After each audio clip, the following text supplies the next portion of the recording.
Good morning সবাইকে। আজ 26শে November আমরা আমাদের মধ্যপ্রদেশ জার্নি শুরু করছি জব্বলপুর থেকে। তো আমরা তোমাদেরকে আগের ভিডিওতে দেখেছিলাম আমরা শ্যাম হোটেলে আছি। তো আজকে শ্যাম হোটেল থেকে সকালবেলা আমাদের গাড়ি করে, এই যে দেখছো আমাদের এই গাড়িটা দেওয়া হয়েছে, তো এই গাড়ি করে আমরা আমাদের ফ্যামিলি নিয়ে জব্বলপুর ভ্রমণের দিকে যাচ্ছি। তো আমরা এখানে জব্বলপুর ভ্রমণের পর আবার ফিরে যাবো বান্ধবগড়ে। তো এবার তুই কিছু বলতে চাস আজকে? আমরা কালকে রাত্রেবেলা 9টায় এসেছি। জেনারেলি কি হয়, চেক ইন চেক আউটের একটা পার্টিকুলার টাইম থাকে। তো এই হোটেলের একটা ফেসিলিটিস আছে, 24 আওয়ার্স টাইম থাকে। তো আমরা কাল যেহেতু 9টার সময় চেক ইন করেছি, তো আজকে এখন হলে কি হতো, আমাদেরকে লাগেজ নিয়ে বেরিয়ে যেতে হতো। তো এখন আমরা ঘুরে আবার এখানে আসবো, তারপর লাগেজ নিয়ে আমরা বান্ধবগড়ের উদ্দেশ্যে যাব। তো এই ফেসিলিটিসটা এখানে আছে। আর হোটেলের যে ভাড়া বা কিছু সমস্ত কিছু আমরা ডেসক্রিপশন বক্সে দিয়ে দেবো, আপনারা চেক করে নিতে পারেন। আর হোটেলের সবাই স্টাফরা বেশ ভালো, খুব কোঅপারেটিভ। আর কিছু বলবি? হ্যাঁ, তো আজকে জব্বলপুরে যখন আছি, জব্বলপুরে একটা খুব ফেমাস ডিশ আছে ব্রেকফাস্টের জন্য, সেটা হলো পোহা জিলিপি। অনেকে সিঙ্গারাও খায়। তো আমরা পোহা জিলিপি ব্রেকফাস্ট করে বেরিয়েছি। আমার তো ইচ্ছা আছে রাস্তায় আবার দেখতে পেলে আবারও খেয়ে নেবো। এখানে সবাই বললেন যে এই জায়গাগুলো যাবো, প্রত্যেকটা জায়গায় ঠেলা থাকে, ঠেলাতে পোহা জিলিপি সব জায়গায় পাওয়া যায় বললো। তো আমরা ওখানে আবার ট্রাই করে দেখবো, দেখা যাক পাওয়া যায় কিনা। হোটেলের টাকা খেয়েছি। তো আজকে আমাদের জায়গা হলো আমরা যাবো 64 ইলেভেন temple, Dhuandhar falls, marble rock and balancing rock. হয়তো ব্যালেন্সিং রক দিয়ে শুরু করবো, দেখি কোথায় যাওয়া যায়। মদন মোহন কেল্লা, ওই তো মদন মোহন কেল্লা বা রানী দুর্গাবতী টেম্পল, ওটা দিয়ে আমরা ওখানে এইসব জায়গায় আমরা যাবো। তো চলুন সঙ্গে থাকুন আমাদের সাথে। এখনকার মতো টাটা, এখন আমাদের জার্নি শুরু করছি।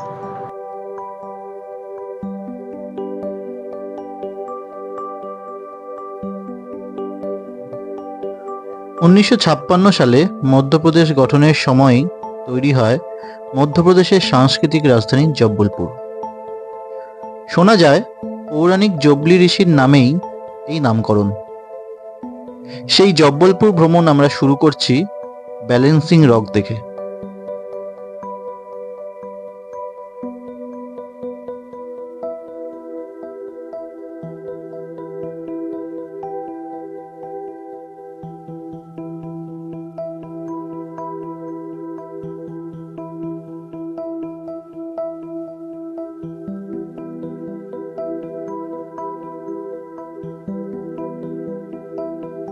প্রকৃতির এক অদ্ভুত নিদর্শন এই ব্যালেন্সিং রক। দেখতে পাচ্ছেন, একটা বিন্দুর মতো অংশ নিয়ে কি সুন্দর ব্যালেন্স করে দাঁড়িয়ে আছে। দেখলে মনে হচ্ছে একটু হাওয়া আসলেই পড়ে যাবে, কিন্তু না, পড়ছে না।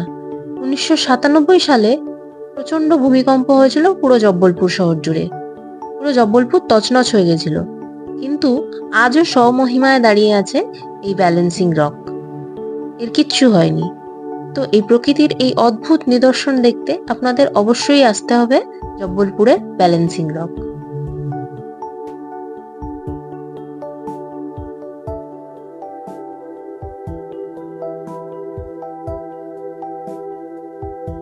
আমাদের পরবর্তী গন্তব্য মদন মহল, যেটা ব্যালেন্সিং রকের একদম অপোজিটেই। তো আপনারা একই জায়গায় গাড়ি পার্ক করে দুটো স্থান ভ্রমণ করতে পারেন। আর এখানে রাস্তার আশেপাশে রয়েছে সারি দিয়ে 2-4টে দোকান। তো মদন মহলটা অনেক উঁচু, এমনি খুব হাঁপিয়ে যেতে পারেন। তো এখানে রেস্ট করতে পারেন, চেয়ার বসানো আছে, জল খেতে পারেন, ডাব খেতে পারেন। তো ছোট ছোট দোকান আছে। তো চলুন এবার আমরা যাই মদন মহল।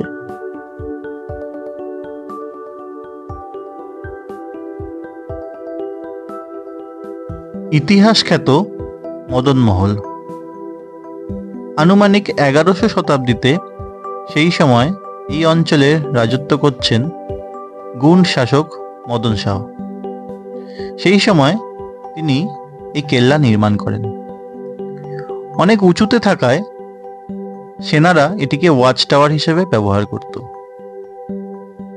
প্রচলিত আছে সোনার ইট লুকোনো আছে এখানে, যা এখনো পাওয়া যায়নি। অনেকে এটাকে ভুতিয়া কেল্লাও বলে থাকে, যে মদন শাহর আত্মা সেই ইট দুটো নাকি পাহারা দিচ্ছে। তো চলুন দেখি আমাদের কপালে সেই সোনার ইট জোটে নাকি।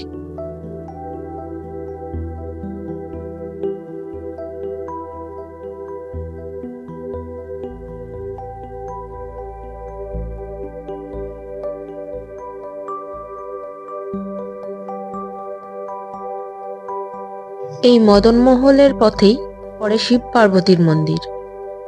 মদনমহলে উঠতে উঠতে কিছু দূর গিয়ে ডান দিক দিয়ে একটা পথ হয়ে প্রাকৃতিক উপায়ে তৈরি হয়েছে এই শিব পার্বতীর মন্দিরটি। মন্দিরটি একদম অদ্ভুতভাবে নির্মিত। 3খানা পাথর দিয়ে এত সুন্দরভাবে যে একটা মন্দির তৈরি হতে পারে তা এখানে না আসলে জানাই যেত না।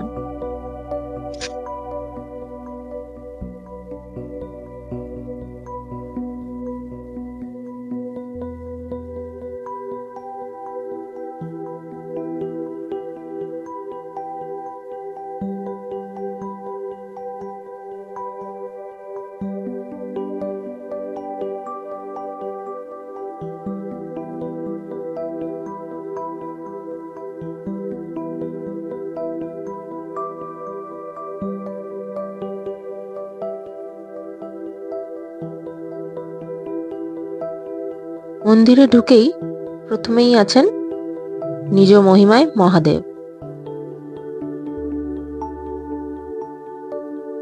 মহাদেবের মন্দিরের ঠিক উল্টো দিকেই অধিষ্ঠিত আছে মাতা পার্বতী।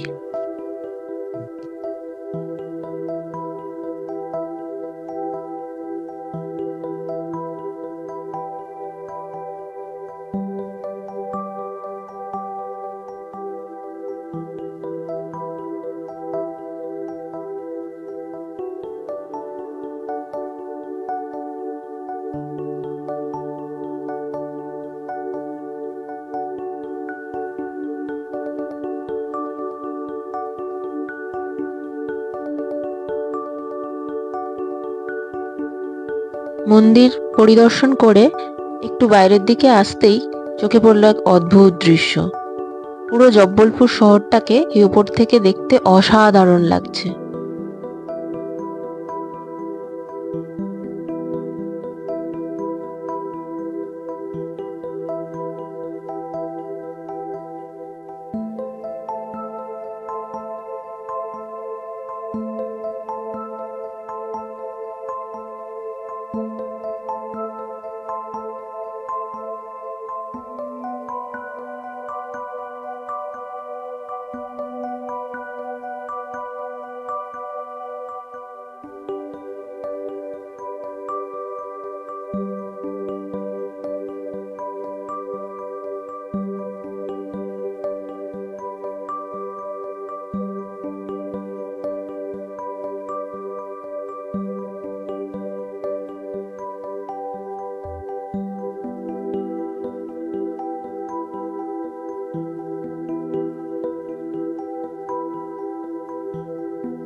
তো আমরা মোটামুটি অনেকটাই সিঁড়ি কভার করলাম। যারা একটু বয়স্ক লোকজনদের নিয়ে আসবেন তারা প্রথম প্রথম ভয় পাবেন না, কারণ দেখে মনে হবে অনেকটা সিঁড়ি। আমার মনে হয় একটু রেস্ট নিয়ে নিয়ে উঠতে পারলে কিছুটা চলার পর অনেকটা সমতল আপনারাও পাবেন। আমার মনে হয় আপনারা এখানে আসতেও পারবেন, মানে কেউ ভয় পেয়ে এই জায়গাটাকে অ্যাভয়েড করবেন এটা করবেন না।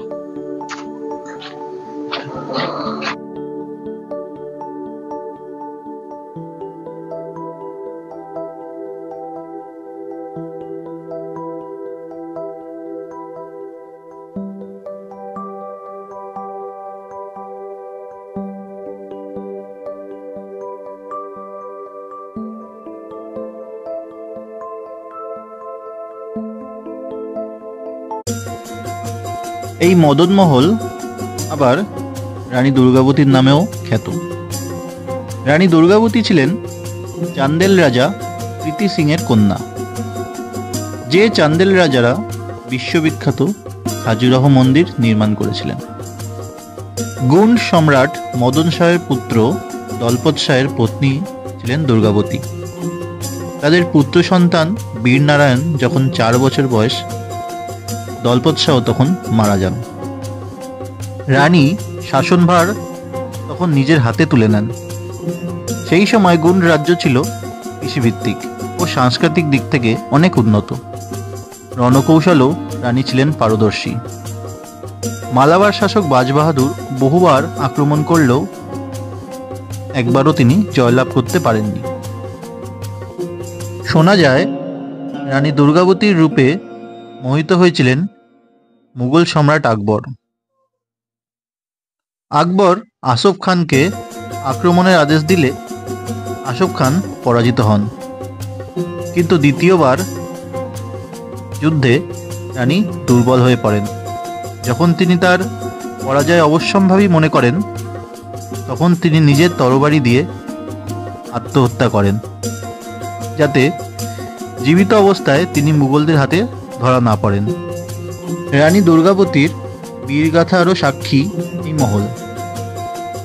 এই অভূতপূর্ব ঐতিহাসিক এই মহল আমাদের তো মুগ্ধ করলই, হয়তো আপনাদেরও করবে। তাই জব্বলপুর ভ্রমণে অবশ্যই আসতে হবে মদন মহল বা রানী দুর্গাবতী কেল্লা।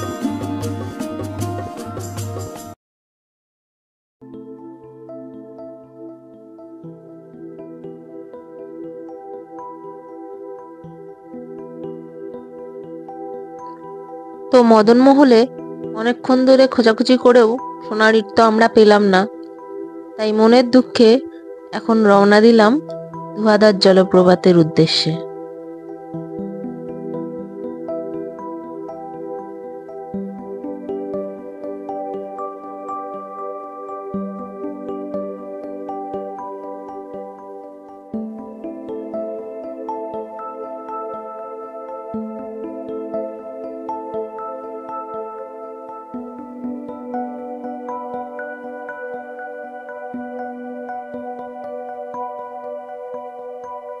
গাড়ি থেকে নেমে পায়ে হেঁটে আমরা চললাম ধোঁয়াধার জলপ্রপাতের উদ্দেশ্যে।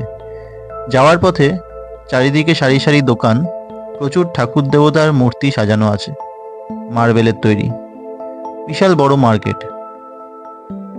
কিন্তু যে জিনিসটা আমার নজর কাড়ল সেটি হলো এত মূর্তির মাঝেও ডক্টর বি.আর. আম্বেদকরের মূর্তি।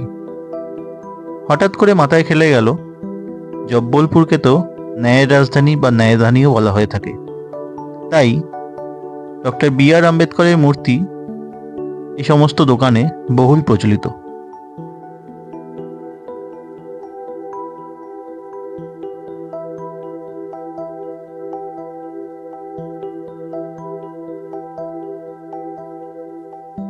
তো অনেকটা পথ হেঁটে এসে আমরা অবশেষে পৌঁছালাম ধোঁয়াধার জলপ্রপাত। সে এক অভূতপূর্ব দৃশ্য। পাথরের গায়ে ধাক্কা লেগে চারিদিকে একটা ধোঁয়াশা সৃষ্টি করেছে বলে এই জলপ্রপাতের নাম ধোঁয়াধার জলপ্রপাত। এর উচ্চতা 30 মিটার বা 100 ফুট।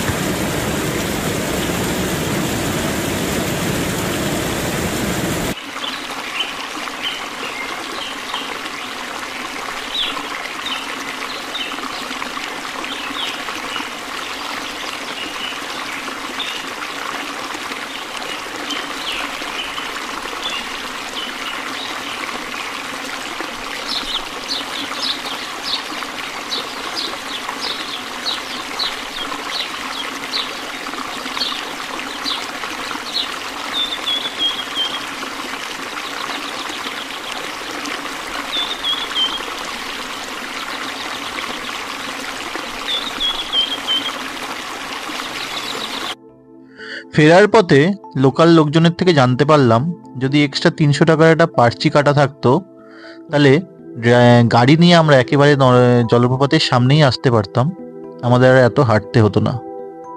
যাই হোক, আপনারা যখন আসবেন পার্চি কেটে একেবারে জলপ্রপাত পর্যন্তই আসতে পারেন। তো এখানে লাঞ্চ করলাম আমরা ধোসা। পোহা যেহেতু শুধু ব্রেকফাস্টে পাওয়া যায়, তাই আমরা পোহা পেলাম না। তো লাঞ্চ করে আমরা চললাম মার্বেল রকের উদ্দেশ্যে।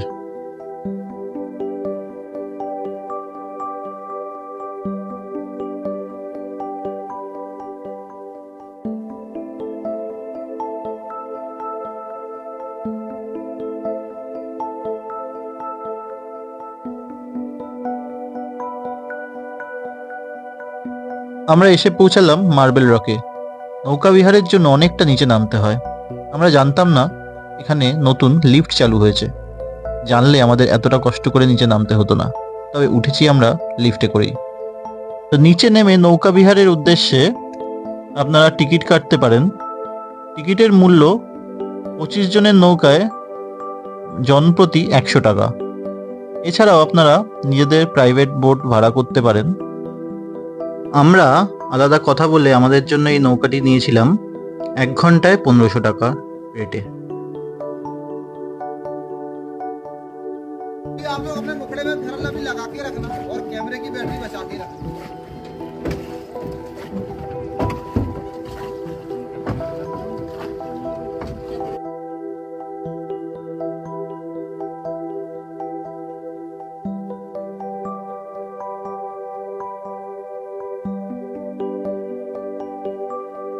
देखेंगे आप लोग साइड वाले मार्बल, लाइट ब्लू मार्बल, आसमानी कलर की चट्टान, इन्हीं को बोलते ना हल्का नीला, लाइट है ब्लू, और यहीं से होती बोर्ड वाले की कमेंट। इस तरफ देखा लाइट ब्लू, इधर देखो दूसरी साइड, ये आ गया मार्बल ब्लैक एंड व्हाइट। ऊपर का मार्बल काली मिट्टी लगने से काला है और तोड़ने पर अंदर में व्हाइट। फिर बोलते ना काला है तो क्या हुआ?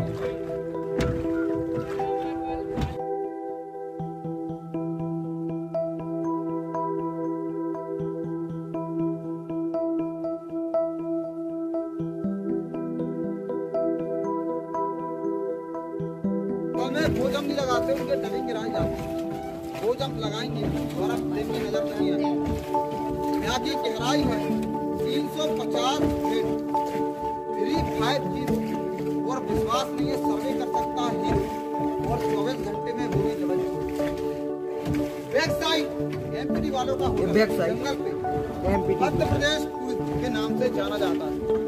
ये होटल 4090 का है टोटल और ये मगरमच्छ का गेस्ट हाउस, क्रोकोडाइल हाउस।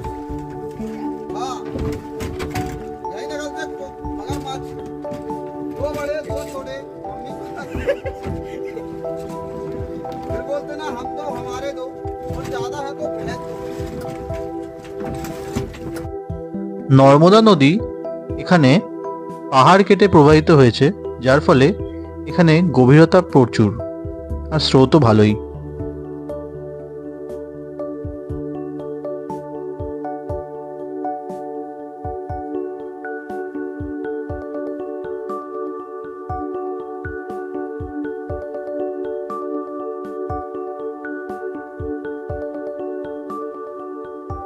মাঝিদের মুখে শুনলাম কোজাগরী লক্ষ্মী পুজোর পূর্ণিমার রাত্রে প্রশাসনিক অনুমতি নিয়েই এখানে সারা সন্ধ্যাব্যাপী নৌকা বিহারের আয়োজন হয়ে থাকে। সেই সময় যারা এখানে আসেন তারা এক স্বর্গীয় সৌন্দর্যের সম্মুখীন হন।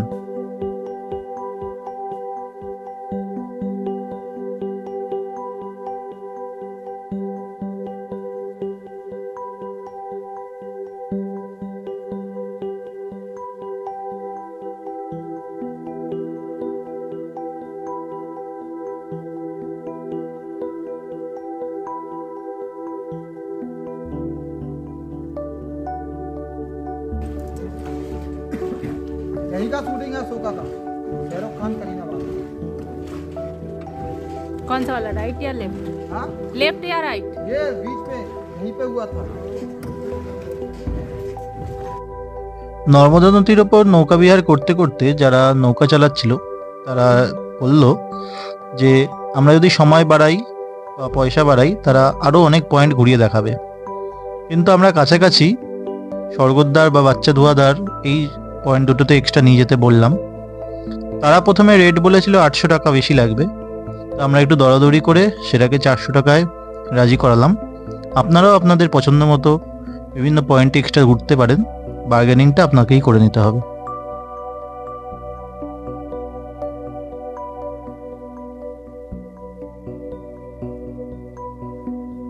पूरा ऊपर से नीचे एलिफेंट।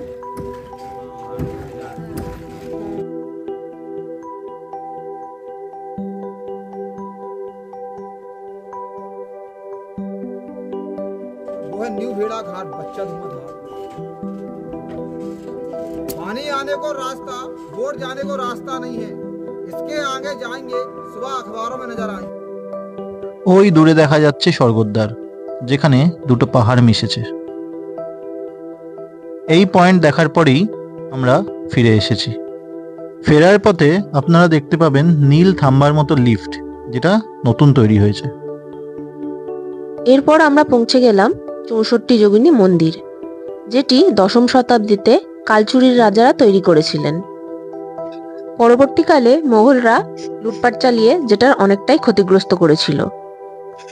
এখানে আনুমানিক 150টার কাছাকাছি সিঁড়ি আছে, আর সিঁড়ির ধাপগুলো বেশ খাড়া।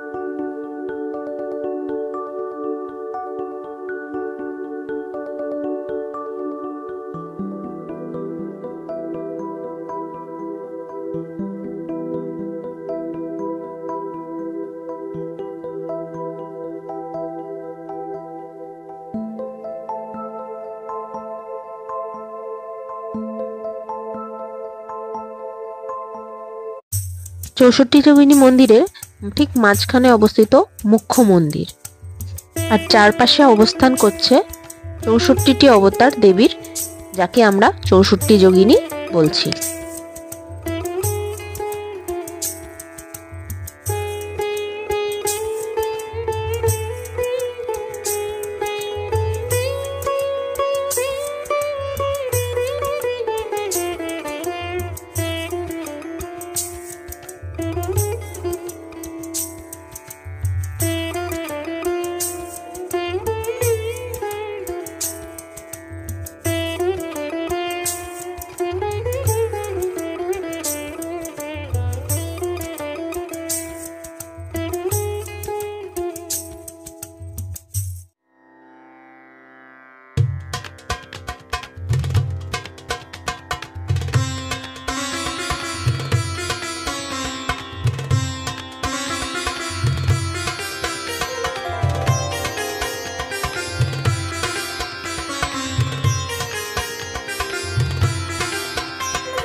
এই মুখ্য মন্দিরে শিব দুর্গার যে মূর্তিটি দেখতে পাওয়া যায় সেটা হলো শিব দুর্গার বিয়ের সময়কার মূর্তি, নন্দীতে চড়ে, যেটা ভারতবর্ষের খুব কম জায়গায় দেখতে পাওয়া যায়।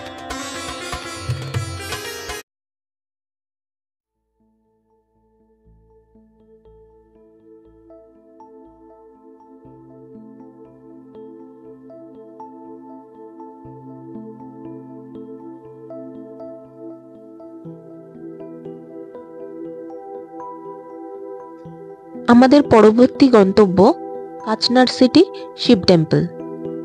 এর উচ্চতা প্রায় 76 ফুট।